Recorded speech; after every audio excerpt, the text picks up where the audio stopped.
ഫലപ്രഖ്യാപനത്തിന് അധിക സമയമില്ലാത്ത മഹാരാഷ്ട്രയിൽ ആരാകും മുഖ്യമന്ത്രി എന്നത് സംബന്ധിച്ച ചർച്ചകൾ സജീവമായി തുടരുകയാണ്.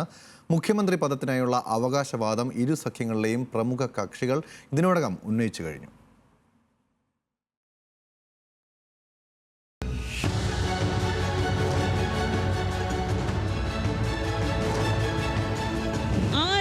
മഹാരാഷ്ട്രയിലെ അടുത്ത മുഖ്യമന്ത്രി കസേരയിൽ ഇരിക്കുക. ഫലപ്രഖ്യാപനത്തിന് നിൽക്കാതെ വോട്ടെടുപ്പ് കഴിഞ്ഞ ഉടനെ തന്നെ മഹായുതി മഹാവികാസ് അഘാടി സഖ്യങ്ങളിൽ മുഖ്യമന്ത്രി കസേരയ്ക്കായുള്ള ചർച്ചകളും അവകാശവാദങ്ങളും നടന്നു കഴിഞ്ഞു. മഹായുതി അധികാരത്തിലെത്തിയാൽ ദേവേന്ദ്ര ഫട്നാവിസ് മുഖ്യമന്ത്രിയാകണമെന്നാണ് BJP പ്രവർത്തകർ ആഗ്രഹിക്കുന്നതെന്ന് സംസ്ഥാന BJP അധ്യക്ഷൻ ചന്ദ്രശേഖർ ബവൻകുലെ മാധ്യമങ്ങളോട് തുറന്നു പറഞ്ഞു കഴിഞ്ഞു. ഏക്നാഥ് ഷിൻഡെ മുഖ്യമന്ത്രിയാകണമെന്ന് അദ്ദേഹത്തിന്റെ അനുയായികൾ ആഗ്രഹിക്കും. എന്നാൽ കേന്ദ്ര നേതൃത്വം ഇക്കാര്യം തീരുമാനിക്കുമെന്നുകൂടി BJP സംസ്ഥാന അധ്യക്ഷൻ കൂട്ടിച്ചേർത്തു. ഇതിന് മറുപടിയുമായി ഷിൻഡെ പക്ഷം ശിവസേനയും രംഗത്തു വന്നു. പാർട്ടി MLA ആയ സഞ്ജയ് ഷിർസാത്താണ് ആദ്യം പ്രതികരിച്ചത്. BJP നേതാവ് മുഖ്യമന്ത്രിയാകണമെന്ന് പറയുക സ്വാഭാവികമാണ്. എന്നാൽ ഷിൻഡെയ്ക്ക് വേണ്ടിയാണ് ഞങ്ങളെല്ലാം പണിയെടുത്തത്.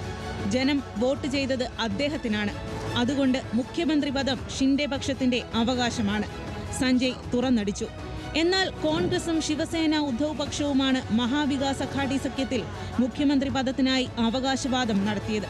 എക്സിറ്റ് പോൾ ഫലങ്ങളോടും കോൺഗ്രസ് സംസ്ഥാന അധ്യക്ഷൻ നാനാ പട്ടോലെ പ്രതികരിച്ചു.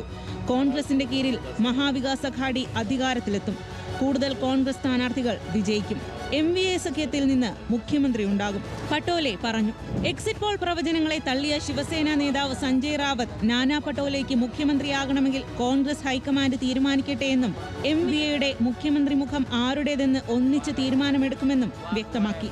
ഏതായാലും വോട്ടെണ്ണലിന് അധിക സമയം ബാക്കിയില്ലെന്നിരിക്കെ ചർച്ചകൾ പാരമ്യത്തിലാണ്. എക്സിറ്റ് പോളുകളിൽ ഇരു സഖ്യത്തിനും സീറ്റ് നിലയിൽ വലിയ വ്യത്യാസം പ്രവചിക്കപ്പെട്ടിട്ടില്ലാത്തതിനാൽ അവകാശവാദത്തിനും വടംവലിക്കും ബലം കൂടാനുള്ള സാധ്യത ഏറെയാണ്.